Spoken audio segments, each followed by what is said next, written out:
आपने मुझे अभी तक सब्सक्राइब नहीं किया है तो सब्सक्राइब कर दीजिए, बेल आइकन घंटी को भी दबा दीजिए ताकि आपको नए से नए वीडियो देखने को मिल सकें। आज मैं आपको बड़ी सुंदर कहानी सुना रही हूँ। कहानी तो बहुत ही अच्छी है, बहुत शिक्षा प्रदान करने वाली है। एक गांव में एक राम सेवक नाम का मनुष्य रहता था। वह बहुत ही सीधा साधा और सच्चा था। उसकी पत्नी बहुत ही धार्मिक थी। वह लक्ष्मी जी की पूजा करती थी। वह वैभव लक्ष्मी का व्रत भी करती थी। वह निरंतर लक्ष्मी की पूजा करती थी, पर उसके घर में हमेशा दरिद्रता ही रहती थी। एक दिन उसने अपने पति से कहा कि लक्ष्मी जी की इतनी पूजा करने के बाद भी अपने घर में दरिद्रता है। हमें लगता है कि हमें इस गांव को छोड़ना चाहिए। तो उसके पति ने कहा, ठीक है, मैं शहर जाता हूँ, अगर वहाँ कुछ धंधा जम जाएगा तो मैं आपको भी बुला लूँगी।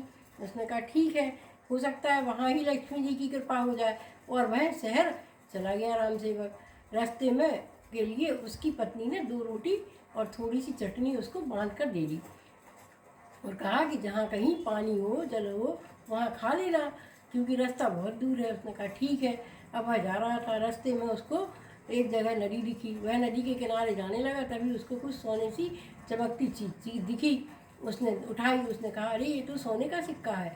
और उसने ले जाकर बढ़िया पानी लाया, जल लाकर एक पत्थर धोया। पत्थर को उसने उस सिक्के को रखा। सिक्के पे उसने चंदन चावल और फूल चढ़ाए और जो है लक्ष्मी जी का खूब खूब प्रणाम किया और बोले, माँ लक्ष्मी, आपने मुझे दर्शन दे दिए हैं, अब तो मुझे धंधा मिल ही जाएगा, अब तो मेरा व्यापार चल ही जाएगा। तभी एक बालक वहाँ आया और जब एक घुड़सवार आया, उसमें सेठ जी थे।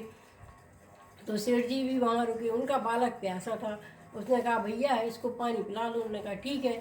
तो वह पानी लेने चला गया। सेठ जी ने देखा कि सोने का सिक्का रखा है, उस पर चंदन चावल हल्दी पुष्प सारे चढ़े हुए हैं। तो उसने जब भाई युवक आया तो उससे पूछा कि भैया ये क्या कर रहे हो?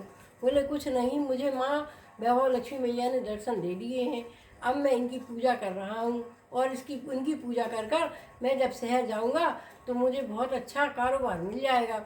और मैं बार बार माँ से प्रार्थना कर रहा हूँ कि मुझे अच्छा कारोबार काम करने के लिए अच्छा सा सहारा मिल जाए। तो सेठ ने कहा कि भैया तुम बहुत ईमानदार दिखते हो और मेहनती भी दिखते हो, तुम क्या मेरे यहाँ काम करोगे?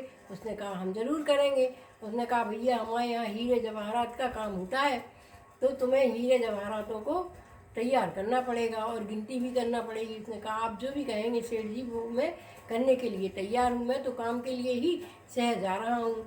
देखो माँ की कृपा हमारे तुरंत हो गई और जैसे ही माँ के दर्शन हुए मुझे काम मिल गया और वह सेठ जी के संग शहर चला गया।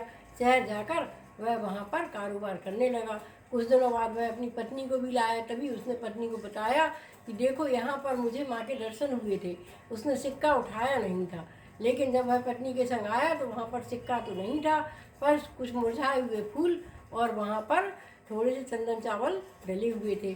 तो उन पति पत्नी दोनों ने फिर वैभव लक्ष्मी मैया की कृपा अनुभव करके और फिर से उस स्थान का पूजन किया और अब तो उसकी पत्नी वैभव लक्ष्मी माँ का व्रत करने लगी और वो एक दिन नगर सेठ बन गया। उसने इतना अच्छा कारोबार किया, इतना अच्छा कारोबार करा कि वो सेठ जी खुश हो गए और उन्होंने अपनी कंपनी में उसको हिस्सेदार बना लिया और वह नगर सेठ कहलाने लगा। तो वैभव लक्ष्मी मैया की कृपा होती है, पर हमें उनको सच्चे मन से भजना चाहिए।